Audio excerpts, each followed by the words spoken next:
Hello, my internet peeps. Welcome to my channel. This is Scott Rideshare. So today I want to tell you about a story, a couple of stories actually, and I'm going to kind of focus it around my lesbian passengers. I did a video about my gay passengers when I was going through Wilton Manor, and I was telling them that how great they are and friendly and all that good stuff, and I decided that let me give a shout out to my lesbian passengers. So anyway, what happened was I have two stories, and the first story is, I picked up this couple, and we were going to the airport, and it turns out that the the one of them was being a little flirty with me, okay, and I don't know, it seems to happen a lot. I have a tendency to believe that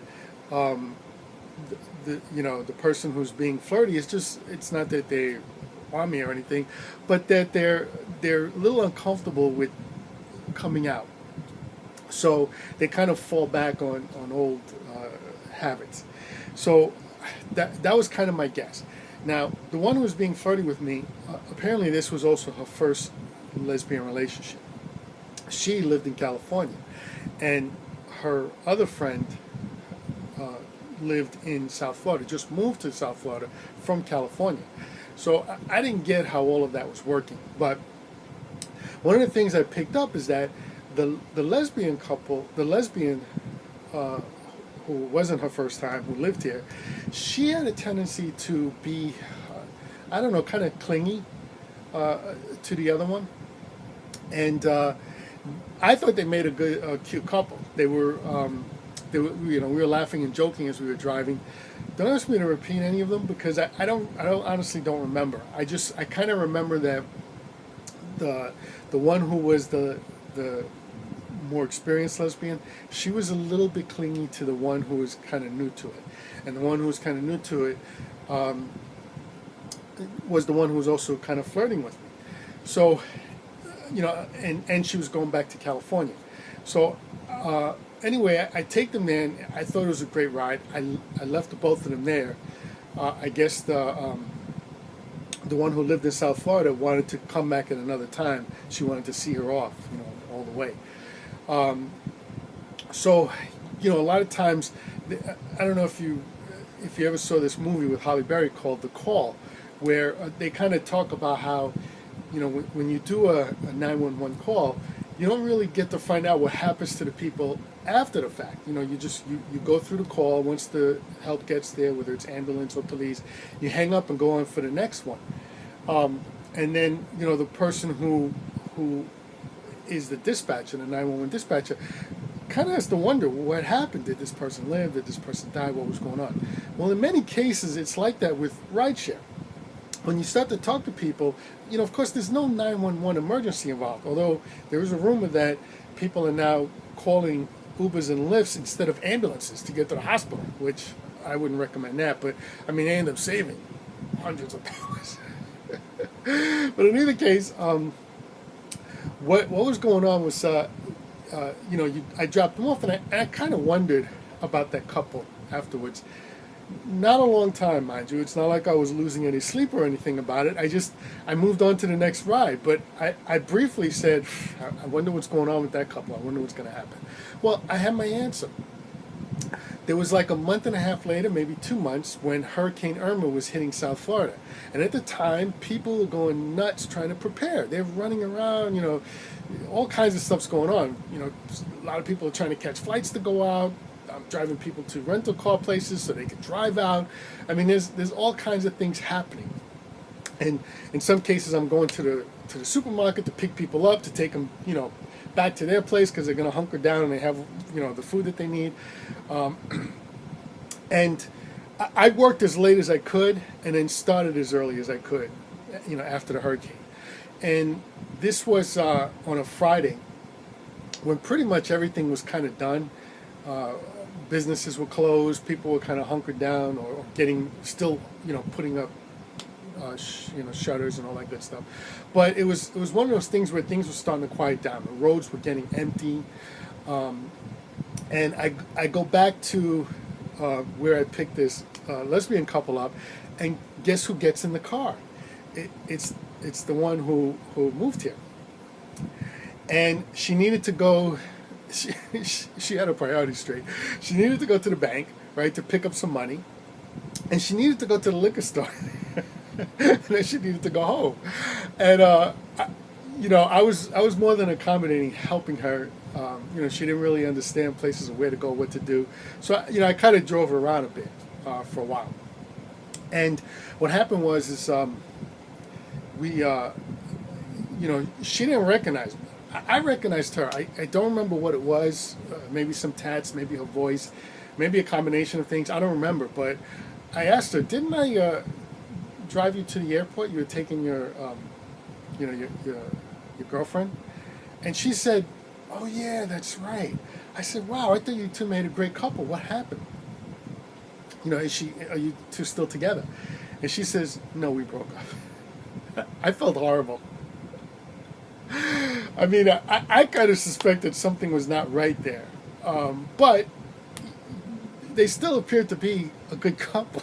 I mean, they appeared to be enjoying each other's company, even if one was more clingy than the other. They bantered back and forth well.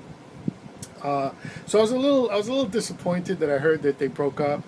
And what I did, I told her I'm real sorry, right, for that to happen. And I took her around, and she was panicking. She's going, oh, my God, I would much prefer an earthquake to a hurricane. It was her first hurricane. And, I've never been through earthquakes. I mean, in New York, I'd wake up in the morning and go to work, and people would say, did you feel that hurricane last night? I mean, the earthquake last night? And I'd go, no. And they were like, yeah, I felt the ground shake. The thing is, New York's on solid bedrock. So it's not like you're going to have anything more than a slight tremor. I never felt them. I have had people say to me, yeah, they felt them, but I've never felt them. When you see what goes on with earthquakes, they're pretty damn devastating. Yes, hurricanes are devastating too, but for the most part, you could build structures to, kind of help you through this. This hurricane happened to be huge, and it was like it didn't matter where you went in Florida, it was going to slam into you and you were going to get affected by it. It was pretty big, whereas Florida was like, so it was scary. I mean, I'm not going to deny it. It wasn't my first hurricane, but I can understand somebody coming from California and, having a hard time with it. So anyway, that's one lesbian couple that I wanted to let you know about.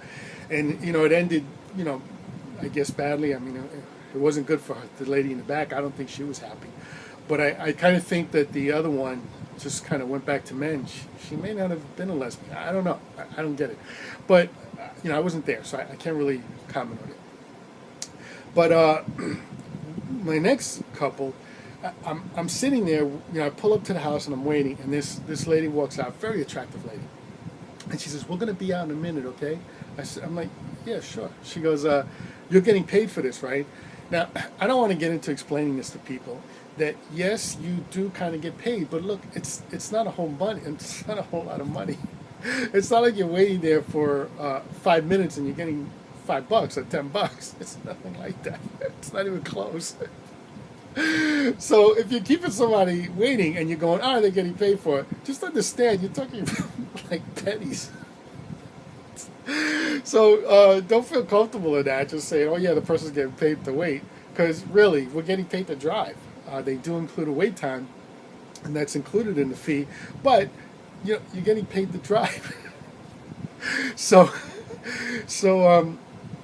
what happened was the two ladies come out and they get in the car, and right away they kind of announce that they're lesbians. And look, I don't know, all right? The feeling I got when I was driving them is that they weren't really lesbians.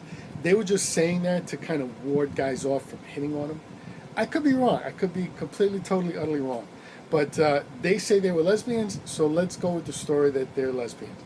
And I was driving them down, and we're chit-chatting back and forth. All three of us. We're having a good time. We're laughing. We're joking. Don't really ask me to repeat anything because I don't remember all the jokes. There were just a lot of funny jokes. Let me tell you what I do remember. The lady who came out and asked me if I'm getting paid for wait time, she sat behind me, and her friend sat next to her in the seat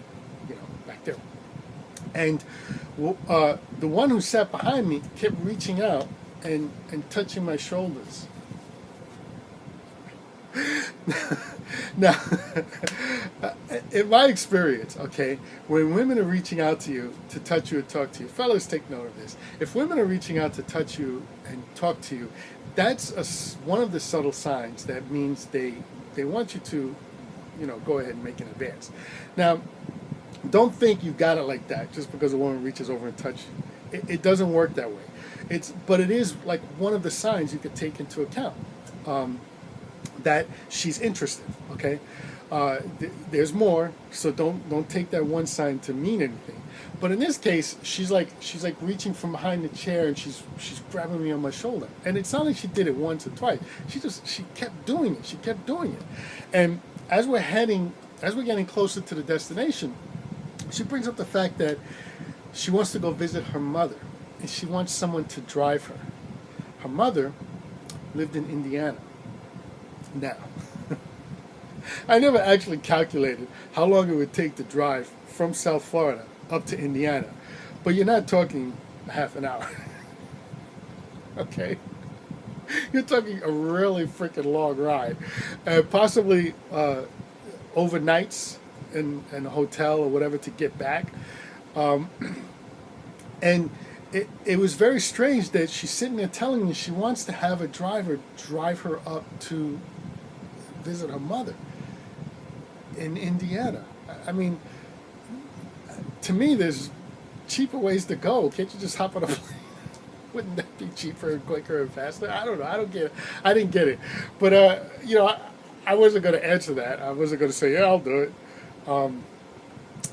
Mostly because her girlfriend was sitting next to her, and I was going to sit there and say, yeah, I'll drive you to Indiana. But also because I wasn't sure where she was going with this whole thing. But in either case, when we get to the stop, her girlfriend gets out of the car and leaves. Goes to where they're going. They were going out. It wasn't like they were going home. I was picking them up from home, and she's gone. And the girl, the lady reaches over and grabs my hand. I thought she was just trying to shake it, but she wouldn't let go. And then she's talking about, I want to go, I need somebody to drive me to Indiana. And I'm like, yeah, good luck with that. I mean, I wasn't driving to Indiana. I'm sorry. Not with somebody who just got in my car 15 minutes ago. It ain't happening. So anyway, she's holding my hand and she's not getting out of the car. She's not letting go. And she's asking me about, I would like you to drive me. And I'm like, I don't know. I don't think it's going to happen. It's really not going to happen. And then she goes, all right, thank you. She gets out of the car and she leaves. And her reactions are kind of why I didn't think they were really lesbians. Now, listen, it takes all kinds in this world. And maybe they have an open relationship. Maybe she's actually bi. Who knows? I don't know what's going on. I'm just trying to drive the damn car. But anyway, I thought you would enjoy those stories about some lovely lesbian couples that I've had in my car. I wanted to give them a shout out because I did do a previous video, and it's on my old channel. It's called "You Stepped on My Heart." I'll provide a link down below if I can remember to do this correctly. But I'll provide a link down below to the lesbian couple "You Stepped on My Heart," and I wanted to give more of a shout out because of my praises that I did on my live stream, on driving through Wilton Manors with gay men. Anyway, I hope you enjoyed the video. If you did, please like, subscribe, comment, and share. There's also some links down below. Take a look at them. You should be interested. There's a way to make some extra money. There's a way to save money. A couple of ways, okay? So just take a look down below. I hope you enjoy it. And I hope you have a great day. This is Scott Rideshare.